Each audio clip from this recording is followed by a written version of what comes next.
I have this little pulse oximeter thing that I use to keep track of like my BPM and oxygen and all that crap. And my wife just came in and stuck it on her finger and her heart rate, leveled out. And then I kissed her and it went up 6 beats per minute. So scientifically speaking, I still got it.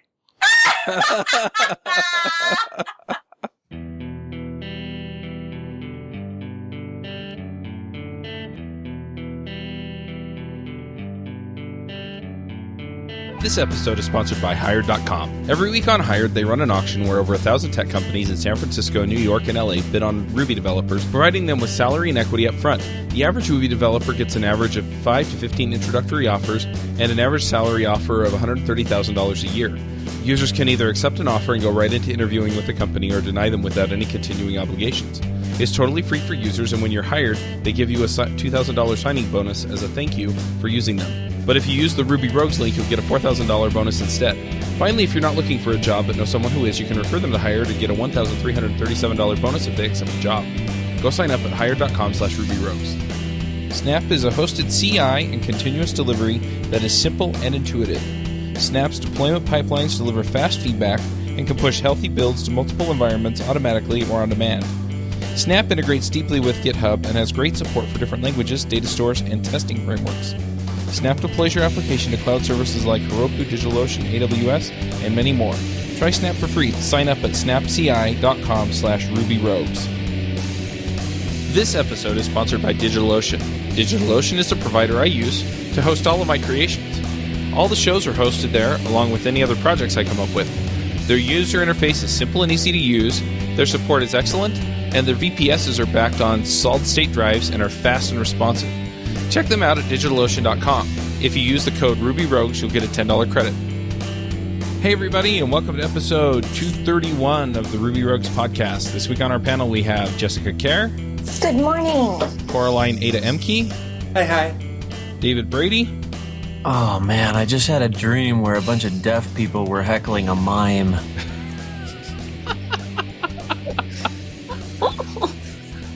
I'm Charles Max Wood from devchat.tv. Quick reminder, go check out railsremoteconf.com. We have a special guest this week, and that's Lee Byron. Howdy, y'all. Do you want to introduce yourself? Sure. My name is Lee. I work at Facebook on our product infrastructure team, where I get to work on all sorts of cool stuff, but most recently I've been working on a project called GraphQL. Very nice. Maybe we should get a brief introduction to that as well. Sure. GraphQL is a way of moving data between clients and servers that we built here a little over 3 years ago, and it's kind of grown in popularity since then at Facebook. And now it's kind of the way that we build all of our mobile apps. And a little over a year ago, we decided to start to open source the chain of technologies that we use internally to build stuff. And chiefly among them was Relay, which is a really awesome user interface programming framework that leverages GraphQL for its data layer. So you use GraphQL to say what data you need, and then you use React to say how you want to render that, and Relay kind of ties all that stuff together. And we realized that open sourcing that without GraphQL doesn't work at all. It just is complete nonsense. So we had to figure out what it meant to take GraphQL, which was this thing really tightly tied to all of Facebook, and untie it. And so that's kind of what I've been busy with for the last 9 to 12 months. And we launched it open source about 3 months ago. It's kind of been a whirlwind since then. We now have GraphQL implemented in, I think, more than 10 different programming languages. Only one of them by us. We open sourced a JavaScript reference implementation. And so the community has kind of picked it up from there. So it's been really exciting. It's cool to see the progress, the community grow. And I'm excited to answer your questions today about GraphQL. I think to start off, maybe we should start by giving it kind of a comparison to REST. I think most of our listeners as Rails developers are familiar with at least the way Rails does REST. So what are the advantages or disadvantages to REST versus GraphQL? Sure. So it's not quite an apples to apples comparison because you can use GraphQL over REST. But typically once you start thinking down that path, you realize that most of the mechanisms you use in REST end up being replaced by mechanisms in GraphQL. So what GraphQL looks like is a little query language, sort of similar to SQL, that you send from your client mobile apps to your server. So that, the to the server part is where you kind of start to overlap with REST. So with REST, you kind of think about each bit of data in your mobile application as being an individual resource in your REST API. In GraphQL, you still have these individual resources. We call them GraphQL objects, but they're allowed to link to one another directly rather than through additional URLs, which is typically the way you'll see REST APIs do it. I know it's pretty commonly how you'll see Rails-based REST APIs illustrate links between these different resources. The kind of major breakthrough that we had with GraphQL is by specifying exactly what information you want, you can kind of traverse from object to object, hence the graph part. We're traversing our graph of data, and get back in a single response everything that you asked for without having to do follow-up. I loaded that URL, and then I got this ID, and then I got to go load the next URL, and then I get another ID, and I got to go load the URL after that, to do the deeply nested, get my friends, and then get the last few groups that they visited, and then get the top 3 members of those groups. You might find yourself doing multiple round trips. So avoiding multiple round trips is one of the primary motivations for all of the work that we're doing right now. And since you're specifying which fields you want to get back, the payload can be a lot smaller than a REST-based implementation too, right? That's exactly right. So there's no kind of predefined payload response shape. We don't have an equivalent of a select star or something like that. So you always say exactly what you want, nothing more, nothing less, which is actually really nice because it means when you have your description of the data that you want right next to the UI that you're rendering, and you go and you kind of refactor things and you delete a little bit of UI, really obviously that you can go and delete the data as well because it's right there. And then your response size is going to be a little bit smaller. And as you add new features, and this is something that's been really important to us at Facebook, is as you add new features that require new data, you can just add new fields in your query for that new data, and the endpoints don't send that new data to all of your existing clients. So we have now a little over 1,000 different versions of the Facebook mobile apps in production use. Like we're seeing people regularly using them, including ones that we've launched 3 years ago, all of which use GraphQL, all of which have slightly different queries, and none of which break as we continue to develop. And we don't have to kind of muck around with version number checking, and especially that code on the server can get pretty gross. Even Rails can't save you from the, check the version to see if it's below this number and then send that field, otherwise this field. All that stuff kind of disappears, which ends up being really nice. So you're basically implementing the best practice of extending an interface but not ever changing it. Yeah, exactly. One thing I like about this is that it helps you also avoid some of the stupid things that I see occasionally in people who start out with kind of the boilerplate Rails scaffold or Rails page where it shows all of the fields. And so it'll show, because it does a select star. And so it comes back and it shows the password hash and the password salt or something like that. And it's like, it's all encrypted, but it's still not a good idea. Yeah, does your application really need that? And are you comfortable with someone sniffing your traffic, seeing that? Yeah, exactly. Information? The other thing that's really important that GraphQL does, and this isn't necessarily counter to REST, in fact, a lot of REST APIs also do this, is GraphQL is not really designed to tie directly against your database. So it's pretty uncommon in a well-made GraphQL server that you would expose a password salt and hash in the first place, because why is your mobile application requesting that? That seems nonsensical. And there's all kinds of other things, like you have fields of information that are derived from other fields of information. So at Facebook, underneath every story is a little sentence that says, Chuck, Jesse, Lee, and 5 other people like this. And we generate that on the server, and it's, of course, generated based on fetching a bunch of other information. We don't store that line of text in a database. So GraphQL maps against application code, which means when you call into a field in GraphQL, when you query a field in GraphQL, you're actually calling a function on the back end rather than kind of directly sending that as a query to something in SQL or MongoDB or something like that. And so it kind of eradicates that entire class of problems of, whoopsie, I exposed fields from my database that I didn't mean to. So one thing that I'm looking at here, I have a ton of questions about this, but one thing that I'm looking at here is that it seems like you could send all of your GraphQL queries then to the same endpoint. So do you do that, or do you have a different endpoint for, say, fetching users versus posts versus likes versus pages? At Facebook, we have one endpoint that serves all of our GraphQL, and that's because the number of types that we couldn't fetch just keeps growing.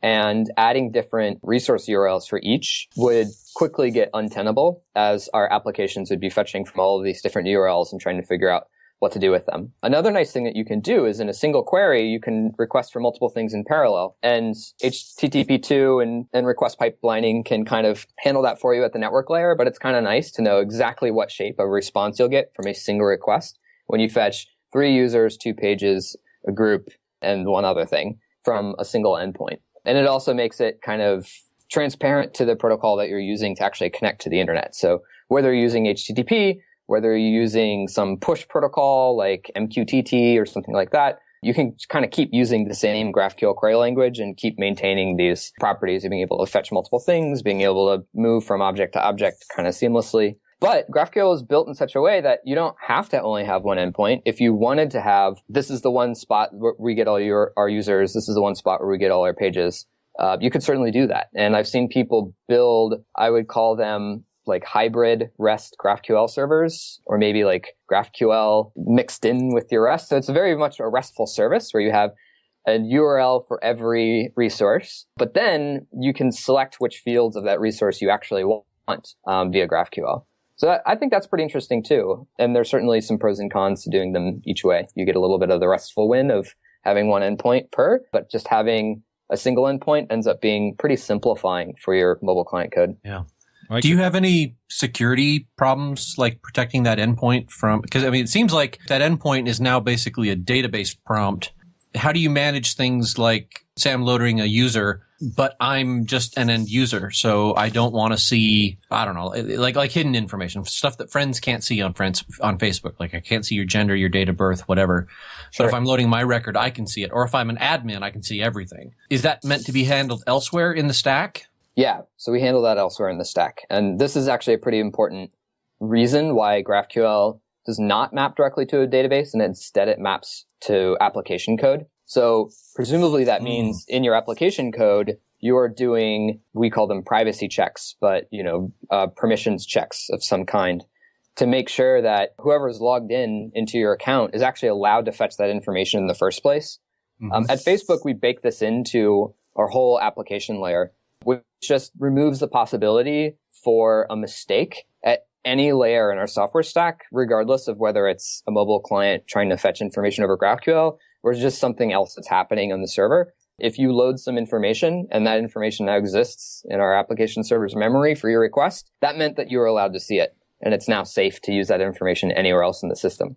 Rails really has some nice parallels to this with its permissions checking as well. So if you kind of think of GraphQL as something that can layer on top of Active Record, and then you're using the kind of same permission checks you would want to use with Active Record, then you're going to be in good shape. Okay.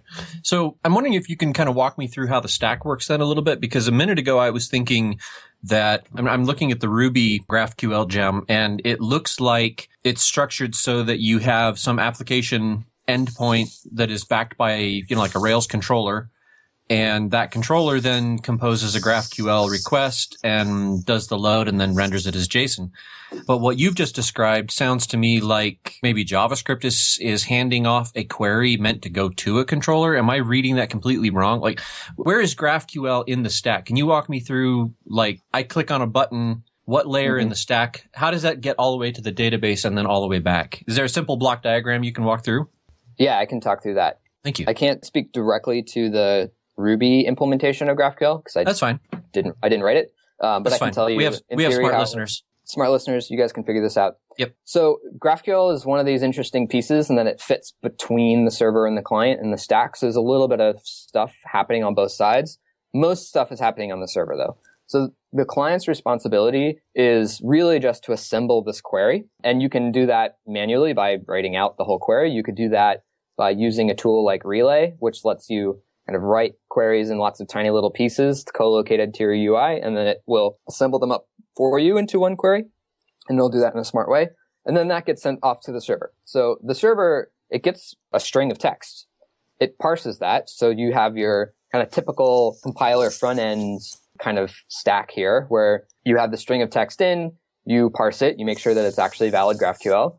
And now you have an AST. You take that AST that represents the query, and now we can do cool stuff with that. So we can walk over that AST and we do something called validation. So we walk over the AST and we basically say that every field that you've asked for is a field that exists. Everything that you've asked for is unambiguous. So there's some things that could be kind of syntactically correct, but ambiguous. And we make sure that you can't actually submit a query that looks like that.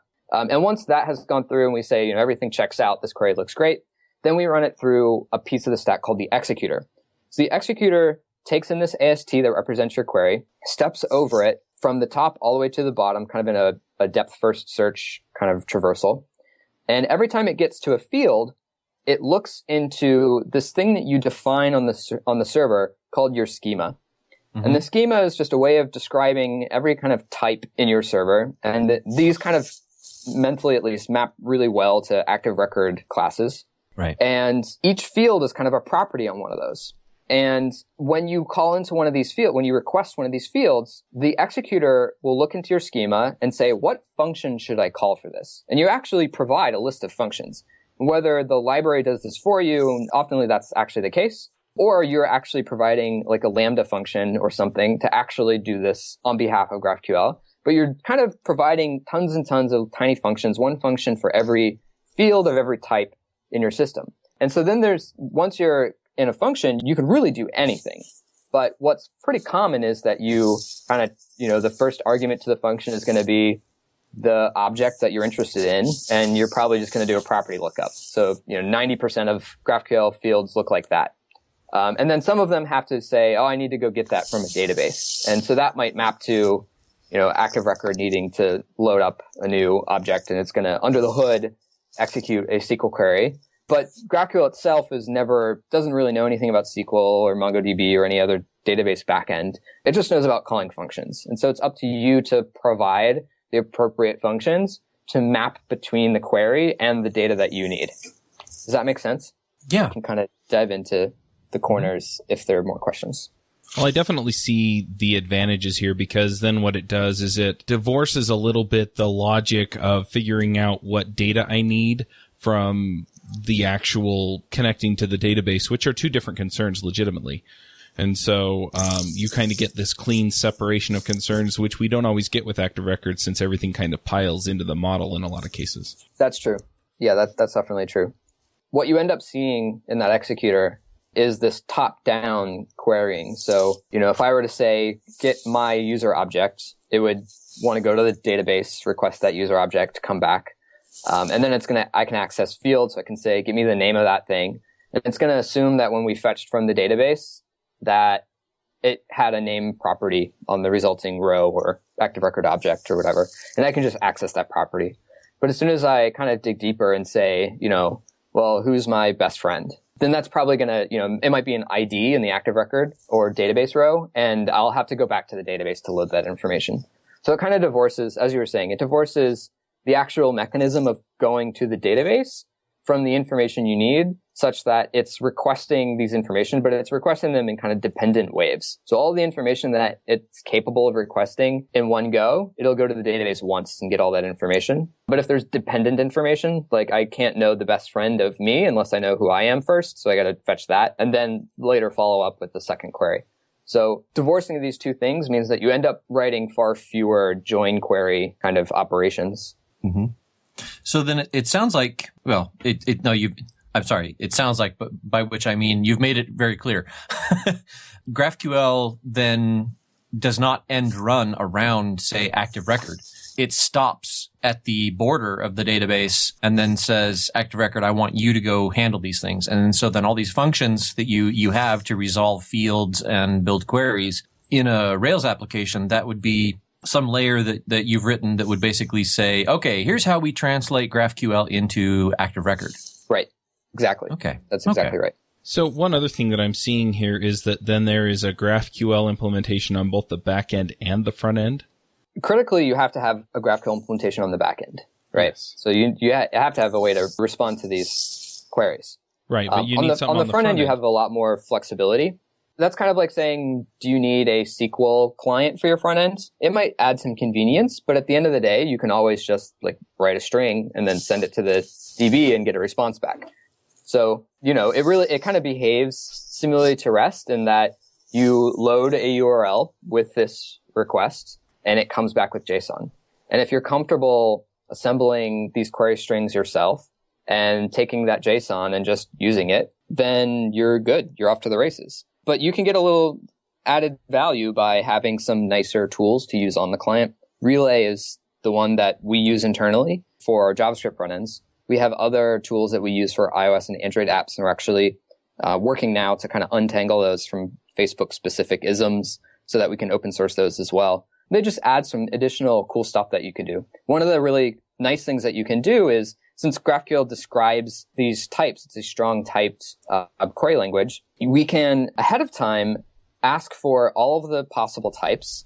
And then on the clients, we can do auto-generation of model objects, auto-generation of fast parsers, and auto-generation of a couple other artifacts that you would want, such that the people who are actually using these things don't kind of use them as, oh, I have untyped arrays and objects that are just my raw parsed JSON. Instead, they have rich model objects, and they never have to actually write that code. We can auto-generate that code for them.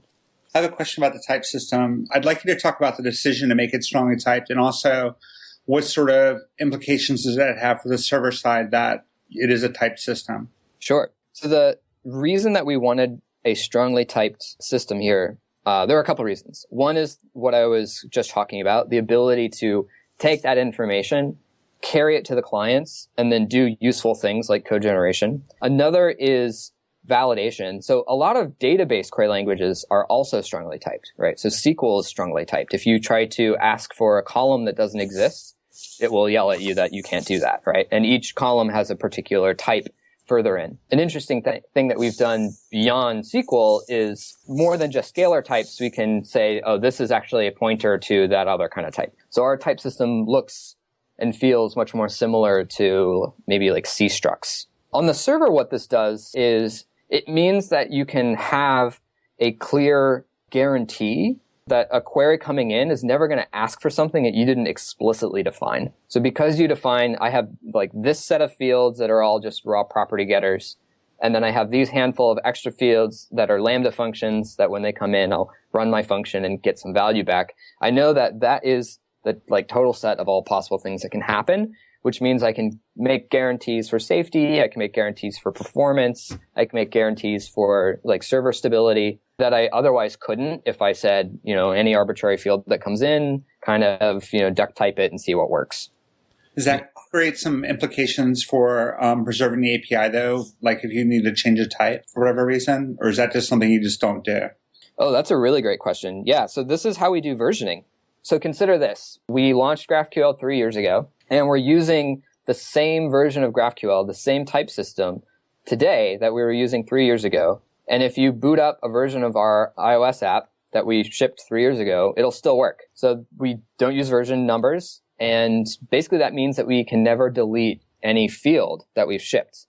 In order for everything to stay working that's shipped before, our type system has to remain additive only. So when we want to add new things, we just have to make sure that we're adding things in a way that doesn't conflict with something that already existed.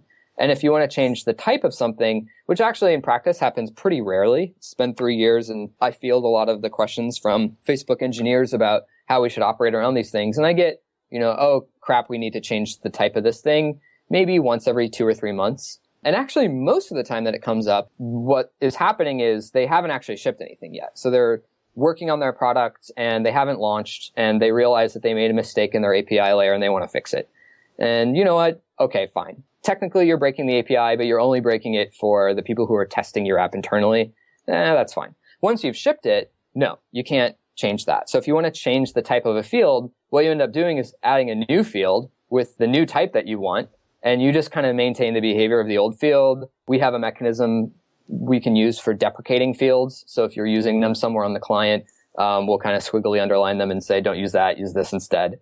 And that way kind of progress can move on. We can keep using new fields, new types, everything new, but only ever adding to our API design.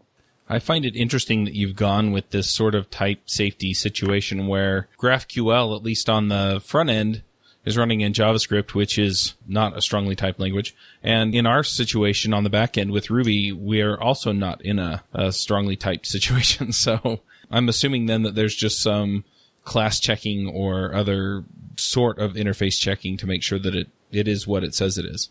So we actually have a type checking mechanism built into the GraphQL semantics themselves. So we don't actually need a host language that has strong typing.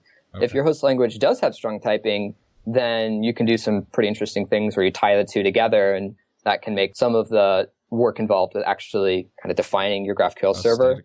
David just pointed out, and yes, I used the wrong term, but I couldn't think of what the right one was. He says Ruby is strongly typed, but not statically typed. Yes. And that's what I meant, the statically typed language. And GraphQL is actually kind of similarly so. It's actually pretty similar to Ruby. So there's some nice things that you can do with Ruby classes. I don't know if we've implemented all of the cool ideas that we've had for Ruby in particular with GraphQL. I'll have to go chat with the guy who's working on GraphQL Ruby about that. But I know he's already done a bunch of the nice kind of, we'll do some of the boilerplatey work for you since Ruby has some of these things built in. But our reference implementation is in JavaScript, as you said. We use GraphQL on the client in JavaScript with Relay, but we also use GraphQL on the client in iOS and Android, which use Objective-C, Swift, and Java, which all have types in their languages. So having the semblance of typing, but not requiring the host language to support it directly, kind of gives us the ability to have kind of a best of both worlds approach, where if the clients want the types, they have them. If they don't want the types, then they just have JSON. And for the servers that are hosting this stuff, you have to spec the types regardless of whether your language supports them or not, such that the clients have these capabilities. And if your server does support types, so at Facebook, we use Hack, which is kind of a future derivation of PHP. And the Hack language is full of strong types. And we use those to kind of make the process of adding new GraphQL fields and types much, much simpler. Are they more like contracts than types, really? That's a perfectly fine way to think about it as well. Since they're checked at runtime, at least in some languages. Because the GraphQL language itself it looks a little bit like JSON, right? Curly braces and words. Mm-hmm. So GraphQL, yes, the queries themselves, there are a handful of places where you'll see a type name show up, but most of the time we are inferring the type. So it's still a statically typed and strongly and statically typed from the query's point of view, and that when you submit a query, before running the query, we can tell you if you asked for a field that doesn't exist on a type. And we can do that because since every field has a return type, and then the next kind of set of fields query against that return type, we can kind of walk that all the way down. And if one of those returns a type that's an interface or a union, say, then we'll make sure that the fields you're requesting are first you do like a type check before you do that. And we have a mechanism for doing that called inline fragments, which lets you say, hey, I'm going to fetch something and I don't know what it is, but it has this ID. And there are some places where that happens. So, you mention something in a comment. You can mention groups, you can mention users, you can mention pages. They're all mentions. And in the query, we'll say, okay, well, we want the text of that mention, and we can get that kind of uniformly across everything, and that's in the type. But I can't say, get me the profile picture of that thing, because I don't know if it's a profile. So first I have to say, are you a profile? And if so, then get the profile picture. And that will kind of guarantee that only on that type will I request that field, which limit kind of ambiguity spots or overfetching when something that's not a profile, but somehow miraculously specifies a field with the same name. All that stuff kind of disappears when you can statically type check these things first. But it definitely is a contract. That's the whole point, right? API is a contract, and having that contract be stable through the constant iteration of the server and the client, that's like the crux of the whole thing, keeping things stable as to their contracts. Yeah, I love how GraphQL is naturally backwards compatible just because it's so declarative. The client says, I want exactly this, and the server doesn't have to count versions or anything. It just gives it exactly that. Yep. Yeah, and it makes implementing it much nicer. The first time you implement a REST-like API that needs to do version tracking, it feels great because you're not actually doing any version tracking yet. But if you have ever had to work on a REST API that's more than 2 or 3 years old, and that product, went through lots of iterations and grew and added things and removed things, then you're in for a headache, right? Because you have to check versions on every single little thing to figure out exactly what to build. And it can be really a pain to maintain that thing. Yeah. I worked actually Chuck and I worked at Crime Reports together, and we had a case where we had to expire a contract. I mean, and I like contract in this case because we had to expire it like in a very legal sense, where a customer called us and said, you are giving out a piece of information here that you cannot be giving out. And this company was called Crime Reports, and our customers were law enforcement agencies. So when they say you have to stop giving out this data, they don't say, or we'll call the cops. They say, or we'll call us.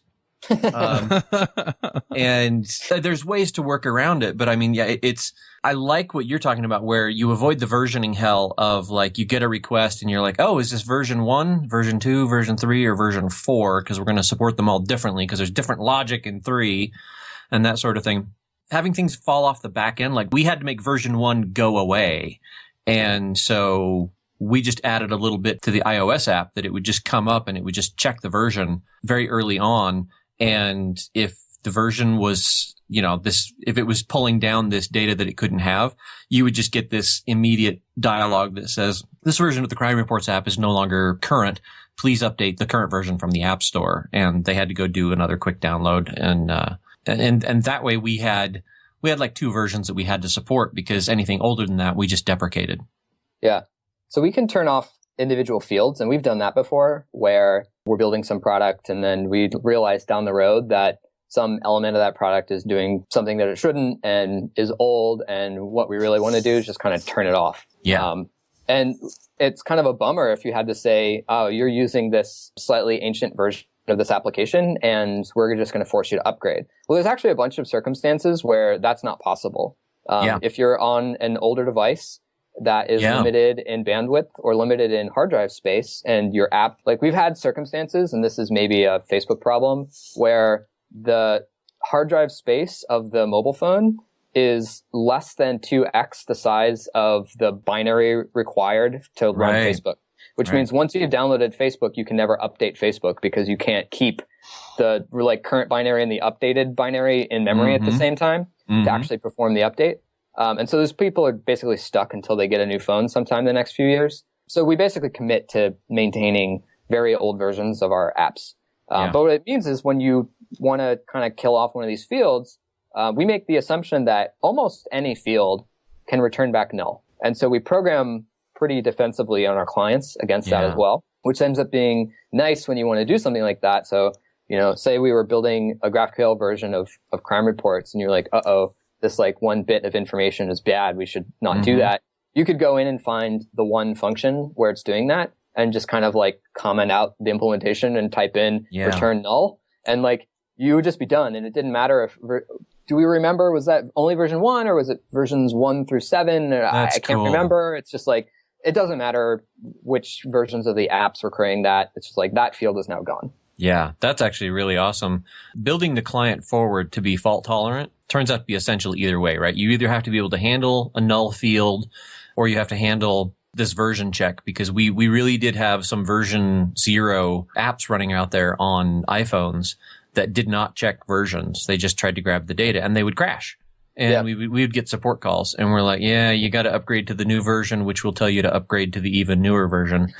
And I like this GraphQL notion of you could actually change the function so that every time you hit that field, instead of getting back no data, you get back, unknown, or you get back no longer available, or NA, or, you could actually send back data. Yeah. Just an empty string. And yeah, totally. Yeah, that would be very cool. And it's kind of a one-liner to do that. There's no we got to add these version check logic and do this. It's no, you just go, there's this 2-line function that describes that bit of information, and we just changed it to return some static bit of information that is not going to cause us legal problems or whatever in your case. The other thing that's kind of gnarly about versions is our mental model for versions is often that they're linear, right? You get version 1, 2, 3, 4, 5, 6, 7 onward. Right. But in practice, version numbers kind of fork and fork and fork and create trees, which makes checking them pretty difficult. So before GraphQL, we had something that looked much more similar to RESTful API service. And for a while, really our only native app that was consuming this was our iOS app. This is years ago. And the big news that happened is that Android launched and started to get popular. And so we built an app for that. And now we have these kind of two things running in parallel, but they're not perfect ports of one another. In fact, there's some features that are kind of Android specific and some features that are iOS specific that take advantage of the features that those OSs provide. And that means that the payloads of information would need to know not just kind of this progressively counting up number of version, but like, are you iOS or Android? And then what version are you? And now we also have Windows Phone and we also support like a couple other platforms. And so like you have all these fork points and then you split by product. So we have not just Facebook, but we have Messenger and we have our ads management applications and we have kind of over a dozen different applications. And then each of those run across each platform but they all kind of request similar information about Facebook users and what they're connected to. And so you end up with this like huge forked version tree. And some of that is just that we have a number of products and we make sure we support all of our platforms. But, most shops that are building native apps that hit a server support most platforms and often they have more than one product. So this is a thing that happens. Checking those versions of the server, it gets gnarly. It's really hard to maintain. So I've got a related question to that. I'm currently working at Cover My Meds and I love it. And we're hiring, by the way, plug. And we're in a situation that I call dancing with the elephant, where we're working with really big healthcare companies, but we'll have one client that will use our REST API and they want to use it just exactly straight up the way it is in the documentation. But we have this other client that, let's see, I can't say anything negative about our customers. Well, let me just say we have a client that is using our REST API in a different manner, and they are so big that it was easier for us to just change the way our API works for them. So we actually have some conditional code that says if this client is client X, when you retrieve this field, munge it in this way. Oh, man. That sounds nightmarish. Oh my God. Yikes. Yeah, it is nightmarish, but it's the kind of nightmare. It's the kind actually, of some of my favorite kind of technical warts are these special cases in operating systems that work around kind of the mistaken use or forceful use of APIs in a way that they weren't originally intended and cause issues. And then the OS upgrades and makes new versions, and they realize they have to continue to support those weird versions as they existed. Yeah. The particular wart that I'm thinking of, it's a multi-million-dollar wart, right? I mean, I can fix that wart, but a couple $1 million a year of revenue will walk out the door as soon as I do. So we're happy to have that wart. We're happy to have that. That's something I never thought I'd hear anyone say. You know what? You can freeze them off. In Freakonomics, they found out that about 10% of people are incorruptible, no matter how much you tempt them or how guaranteed they are to get away with it. They will not cheat in whatever they're doing, whether it's, remembering to, I'm not going to refactor my code, or I'm going to actually steal money, or, whatever. In the case of sumo wrestling was the specific case where they discovered this. 5% of the population are incorrigible. No matter how little the payoff or how guaranteed they are to get caught, they will cheat. The other 85%, we have a price. And that's what he determined, is that everybody else, there is a price point at which the value of the reward and the likelihood, the minimal likelihood of not getting caught is enough that we will cheat. And so when I say everything is a trade-off, what I'm saying is I'm for sale. I'm one of those people that I know, like Calvin and Hobbes, right? Everybody has a price. Mine's 75 cents. And it's like, you want this wart that's going to make it so that we can interact with, the number 2 or 3 largest player in the healthcare informatics field. Okay, here's a wart. That's not a defect. That's a feature. Yeah, I would rather my code be useful than right.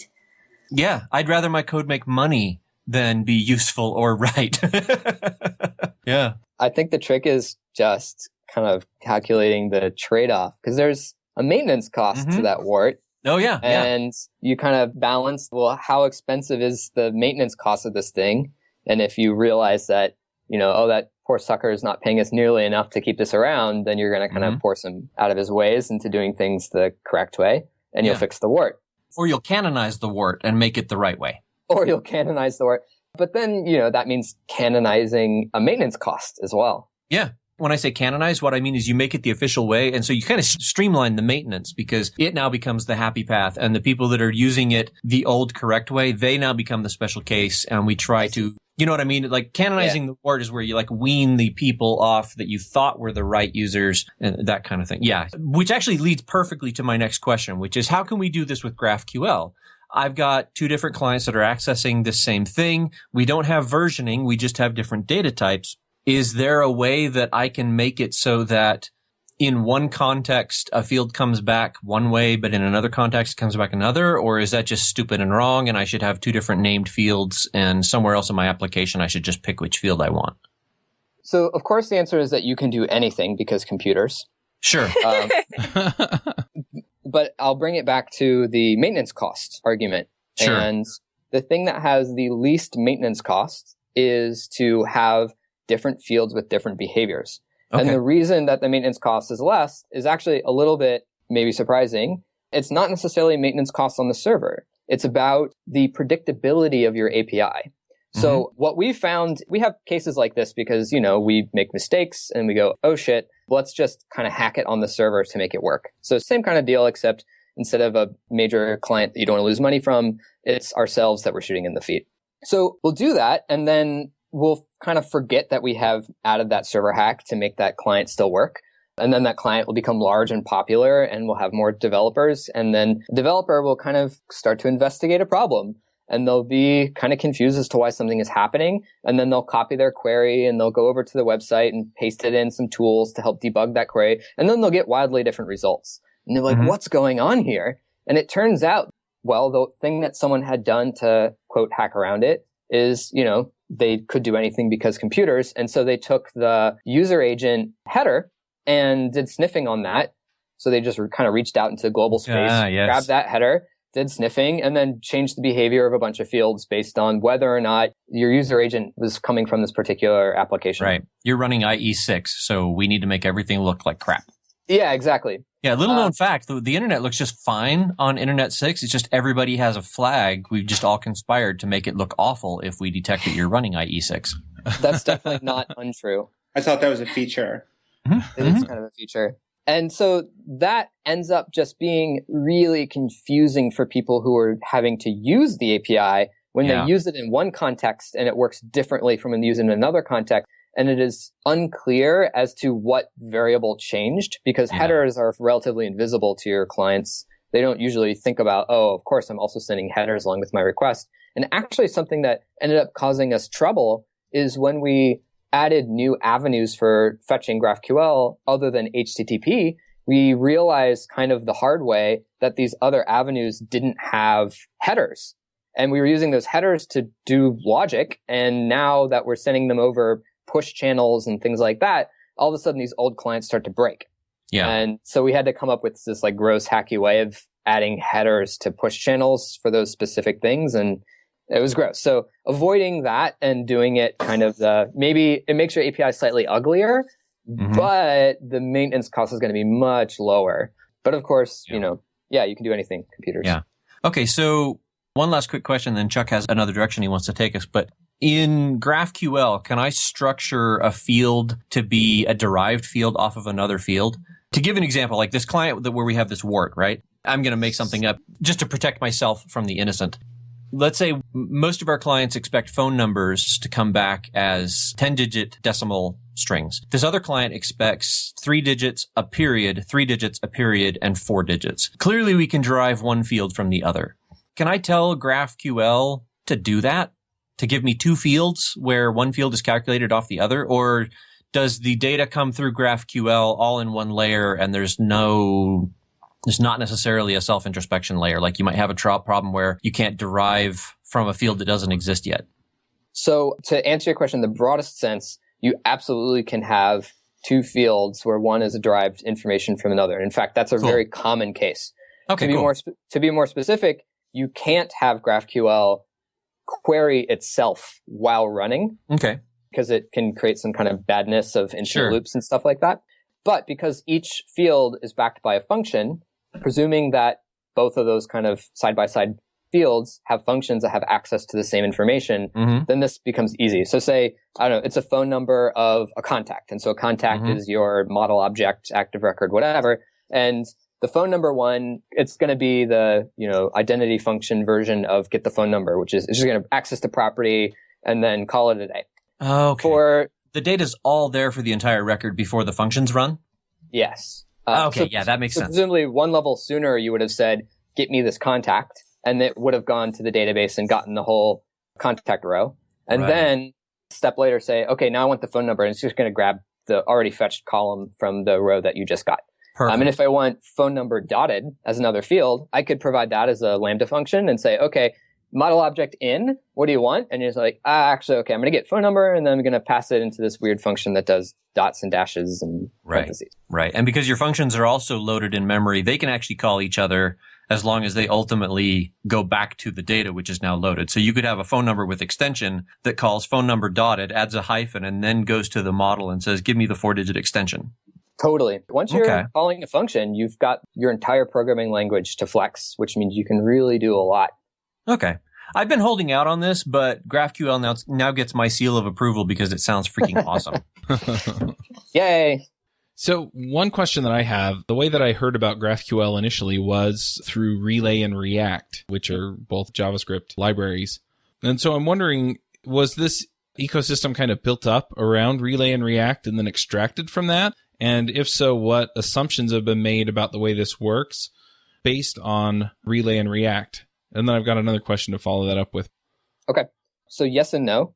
GraphQL was originally built before React was ever invented. So it was built to support our iOS and ultimately Android application. Android followed by about 6 months. But we developed GraphQL explicitly to build a much better iOS application. So it was really built with iOS in mind first.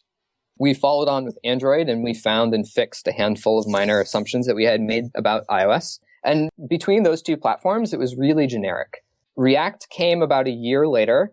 So we've been living in the age of React for the last 2 years or so. And Relay is about 1.5 years old within the company and only a couple months old in open source land. And Relay is about tying together GraphQL and React. So we were kind of envisioning how could we build iOS, Android style applications, but use JavaScript, and React Native is one of the pieces that came out of that. Relay was another one of the pieces that came out of that line of questioning. And then as those pieces of technology raced towards open source, we realized that GraphQL had to go with the rest for that whole suite to make sense because they used GraphQL. So in that sense, yes, there's certainly an ecosystem that's starting to form where these technologies, while being useful independence of one another, kind of click together nicely to create kind of a horizontal platform of technologies that work well together. And so they really had to go out kind of close to each other, or Relay and GraphQL in particular had to go out close to each other to make sense. I guess the other question then is, can I use Relay and or GraphQL with something like Angular or Ember or Backbone or something?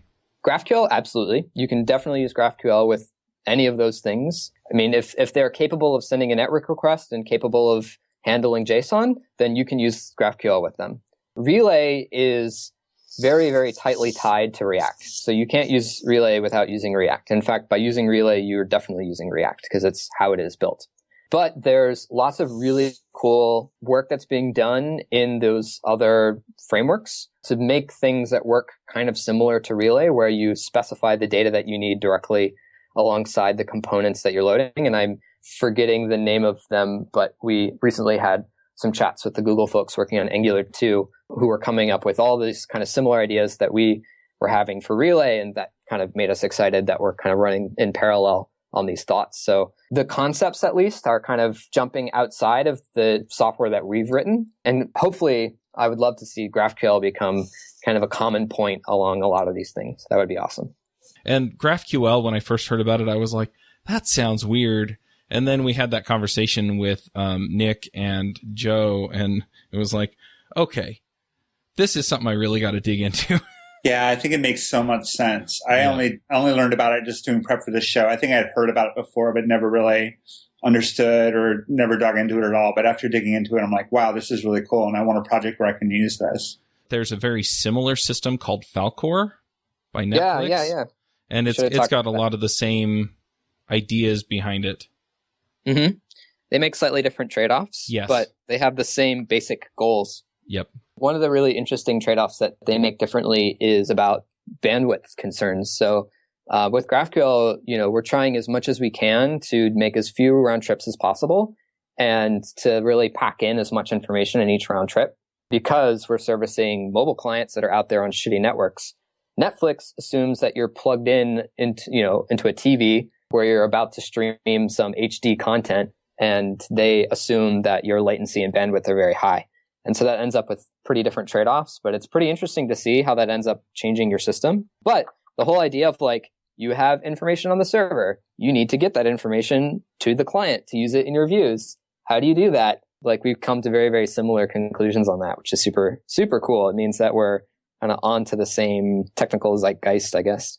Our teams have chatted with each other as well, and so that's always exciting. So yeah. Joffer gave a talk on Falcor at Angular Remote Conf, and I was just sitting there going, oh my gosh. And then part of me went, isn't this kind of like GraphQL?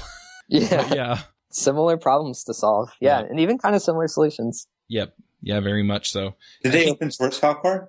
Yes. Okay. Yeah, and they've kind of mandated, they're much more of the opinion that you should only have one endpoint. Yeah, I think that's probably for the best. One endpoint makes a lot of things much simpler. Yep.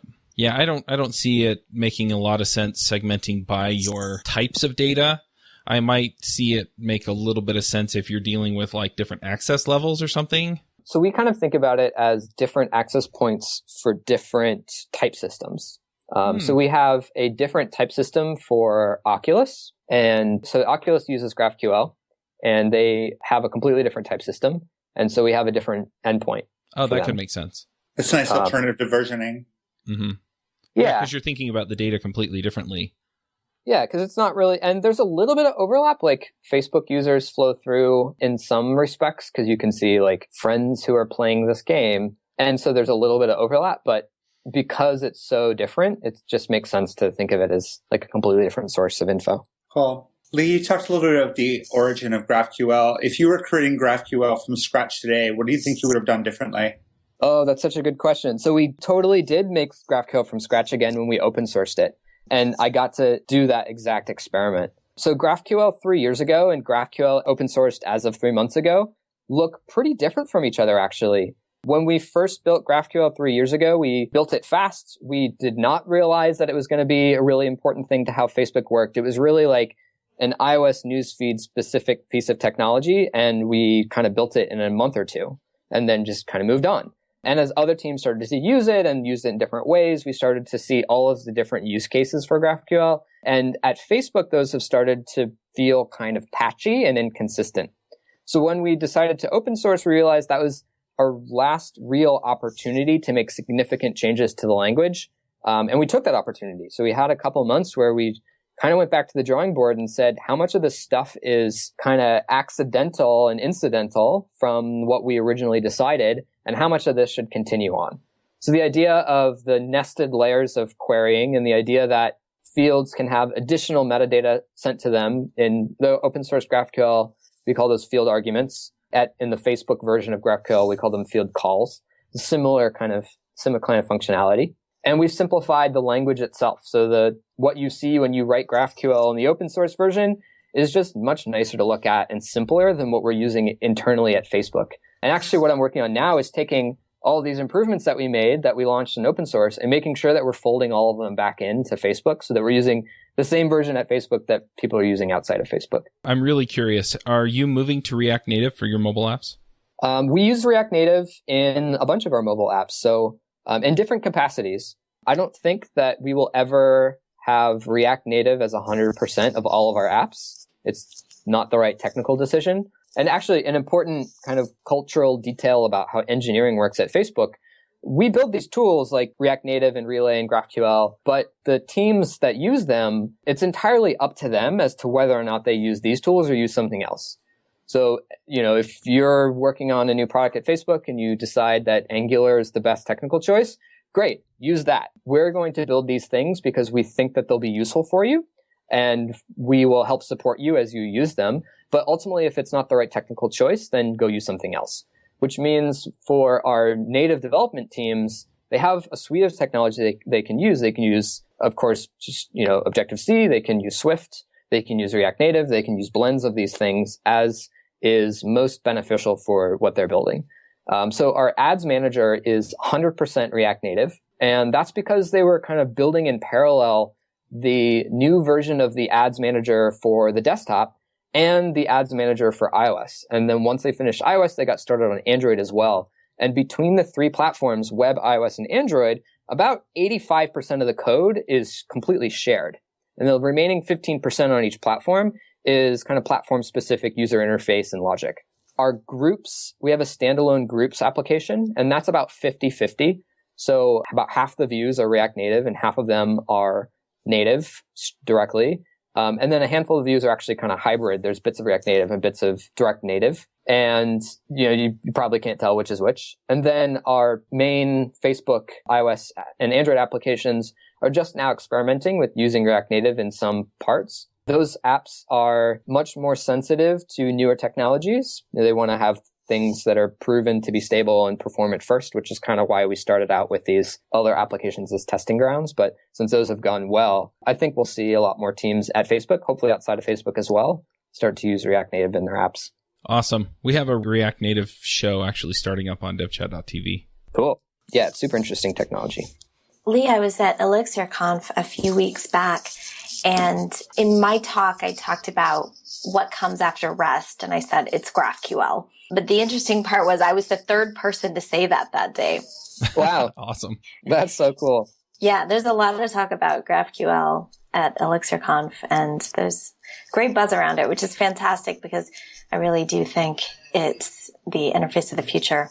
I hope so. It's still just the beginning. We launched the spec as kind of a preview draft 3 months ago, and we had our reference implementation. We've kind of been iterating, improving, and adding things and taking feedback and adding things. So I'm just so happy that there's buzz around this because it means that people are engaging with us and coming up with awesome ideas and really stress testing what we've built to make sure that it actually works for all of the use cases they have.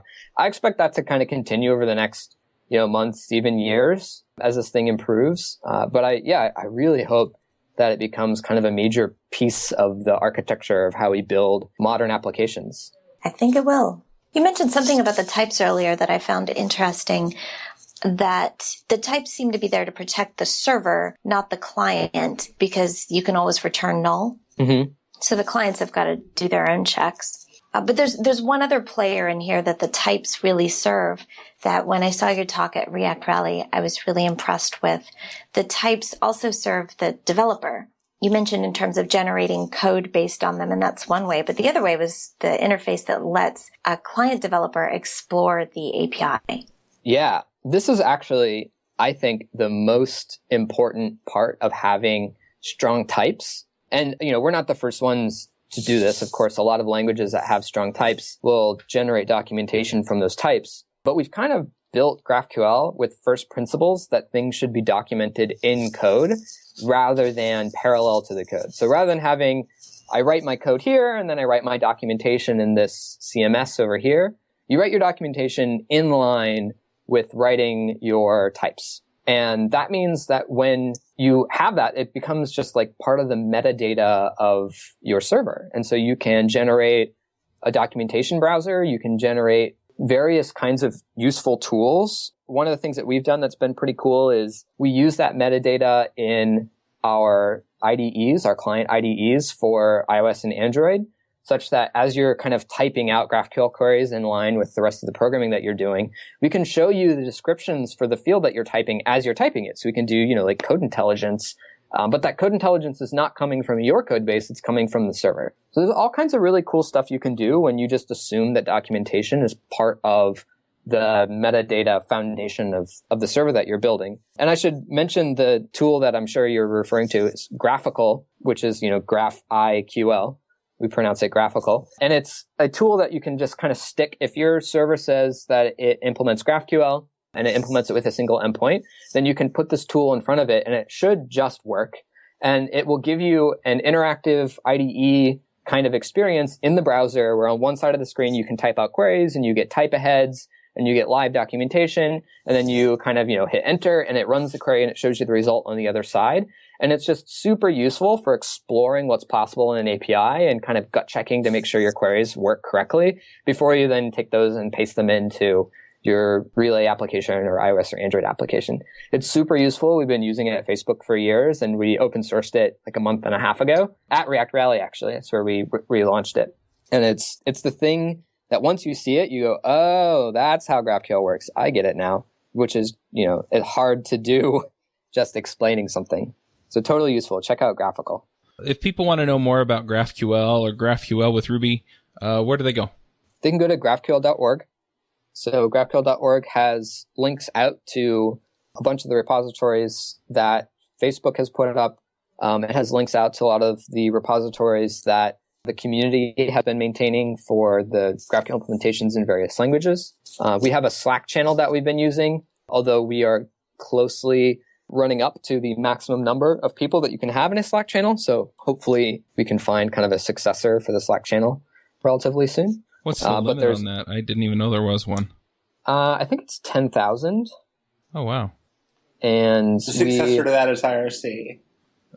The successor and predecessor to Slack is IRC, I think. Yes. Yeah, we were using IRC before, and we like that Slack does formatting of text in a way that everyone is guaranteed to get the same kind of result. And is there a limit on Gitter.im?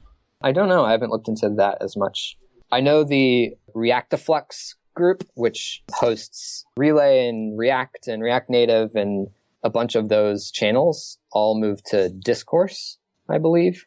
So we may kind of investigate that, but we still have plenty of time, I think, before we'll hit upper limit on Slack. But certainly if you're interested in asking more questions, check us out on Slack. There's usually a lot of people hanging out in that general channel, and usually you'll get answers from the community long before someone from my team will get to you, which is exactly how it should be.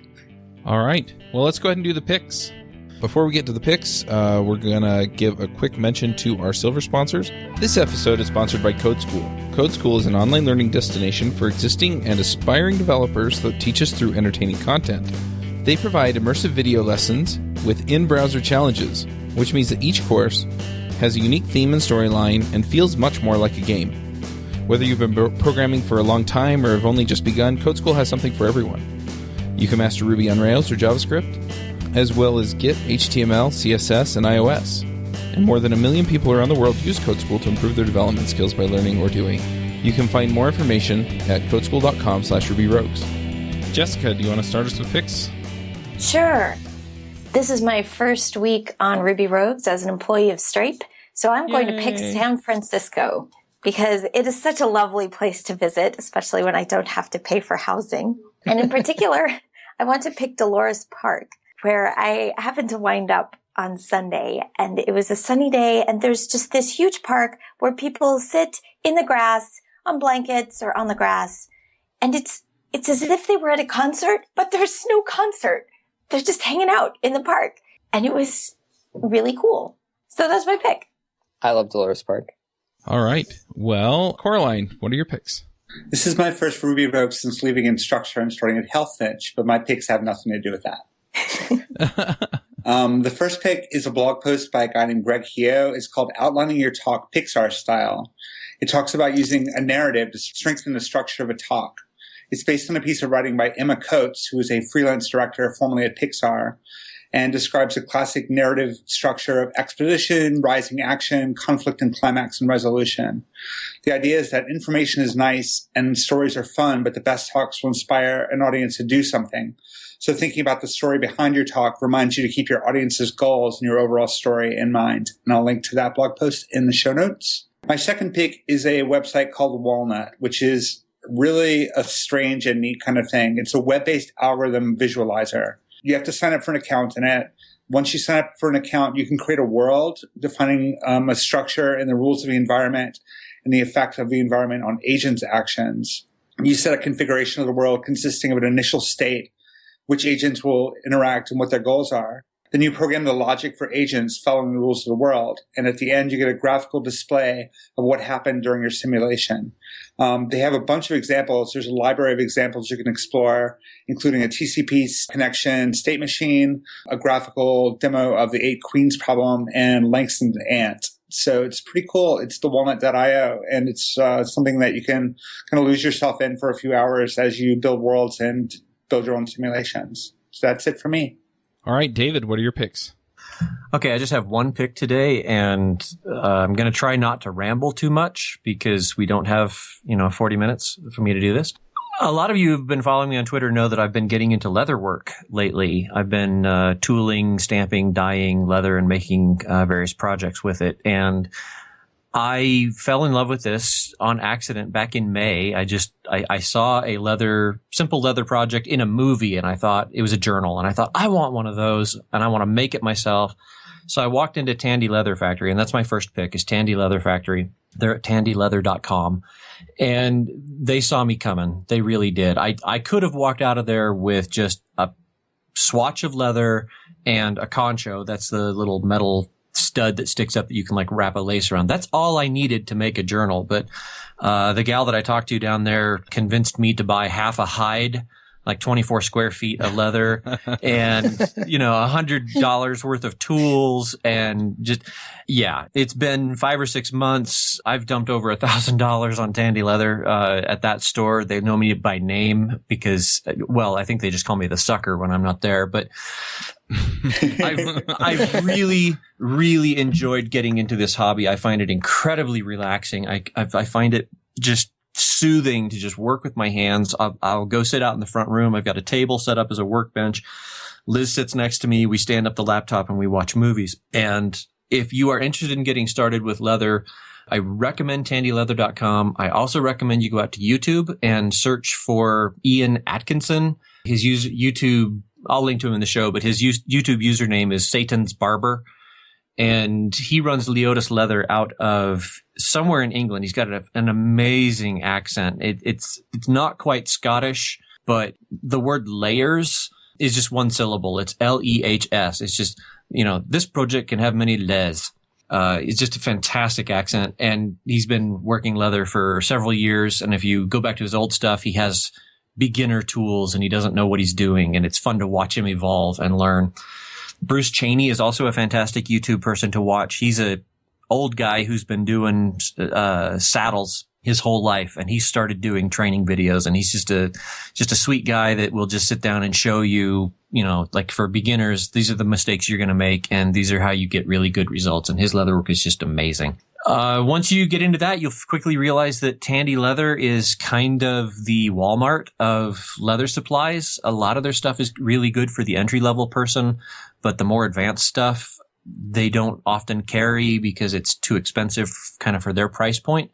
So you're going to want some nicer quality leather and you're going to want some nicer tools. And you're also going to want a bunch of junk crap to practice on. So I'm going to give you how to go up and down in quality. To go up, a great place is Springfield Leather. And they're in Springfield, Missouri, I think, and they will ship you all the different kind of stuff that you need, and they have really good quality stuff. They have really great training videos and really nice staff, so I want to give them a big shout out. If you want to get a bunch of leather to play with, go to tandyleatheroutlet.com. That's where Tandy dumps all of their surplus stuff that they can't get rid of, and you can buy remnants. You can buy vegetable tanned leather is the stuff that you can tool on. They sell it in black, natural, and white. And the black stuff comes in belt of various width strips, and it comes in like the round, like holster end cutoffs, things that they cut off the bottom of hides.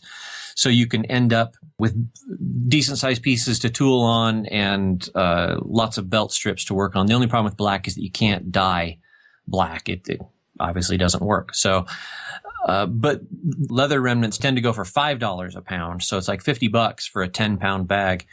And if you catch them on Tandy Leather Outlet, you can get 10 pounds for, or 50, you can get 10 pounds for $10.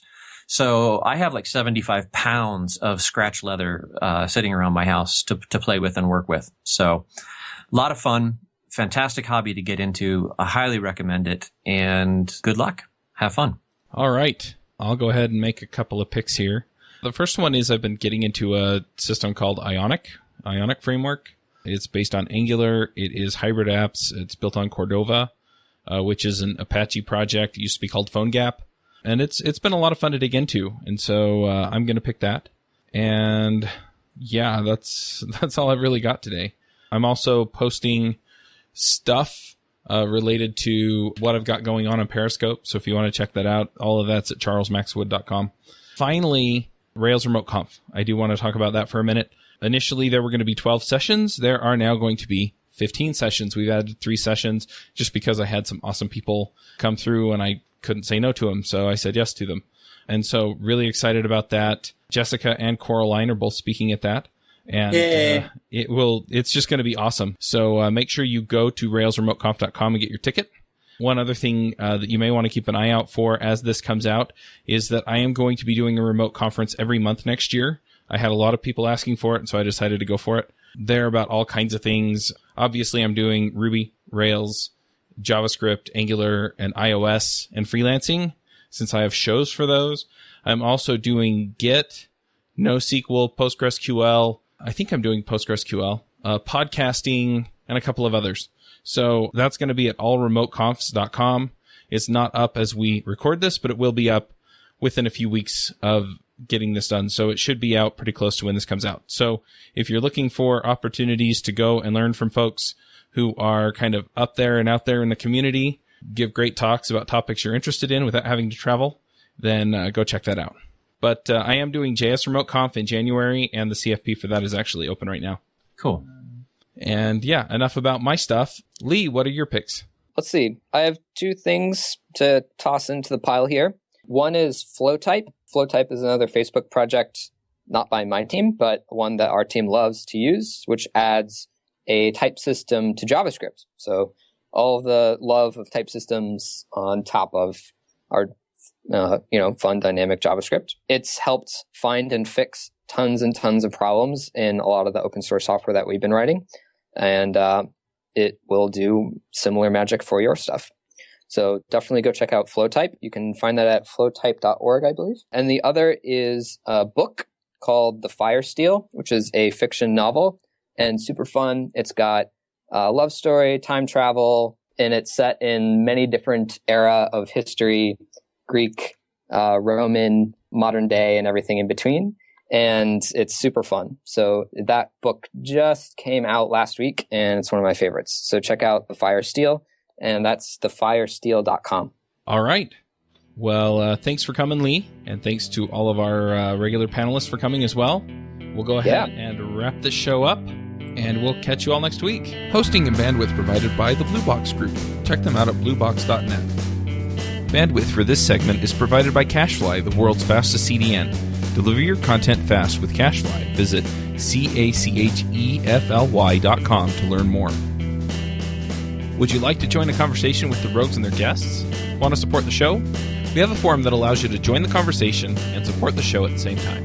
You can sign up at rubyrogues.com/parlay.